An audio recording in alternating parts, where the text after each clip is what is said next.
Je pourrais être tout aussi débile que ce commentaire et commencer à vous dresser une liste de scientifiques qui se revendiquent d'origine arabe. Maintenant, le fait est que c'est pas ma vision des choses. Les êtres humains ont tous des facultés intellectuelles équivalentes. Autrement dit, il n'y a pas un peuple plus intelligent qu'un autre. Ce qui va faire d'une civilisation une civilisation brillante, ça va pas être l'intelligence de ces individus parce qu'elle est équivalente en fonction des peuples. Ça va être sa capacité à attirer des cerveaux, à attirer des talents et à leur permettre d'exploiter leur plein potentiel. L'exemple que j'ai en tête, c'est Marie Curie. Marie Curie, premier prix Nobel féminin, découverte de la radiation. Le prix Nobel, il va à la France et c'est revendiqué comme étant une découverte française. Maintenant, Marie Curie, elle est d'origine polonaise. Pourquoi est-ce que ça va à la France? Parce que c'est la France qui a permis d'exploiter le potentiel intellectuel de Marie Curie.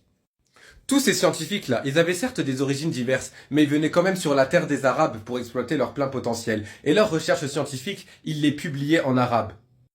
Pourquoi? Parce que les Arabes n'ont pas été brillants à faire de la science, les Arabes ont été brillants à mettre en place des conditions, une ouverture d'esprit, une effervescence intellectuelle telle que les talents du monde entier venaient chez eux. Les Arabes ont produit de la science, mais pas plus que les autres peuples. Par contre, les Arabes ont favorisé l'émergence de la science sur leur terre, et ça de façon exceptionnelle.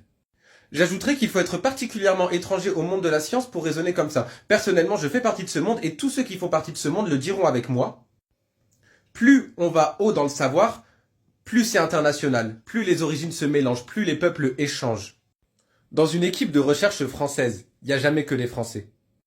Dans une équipe de recherche japonaise, dans une équipe de recherche américaine, dans une équipe de recherche chinoise, c'est jamais que des citoyens du pays. C'est impossible, ça n'existe pas.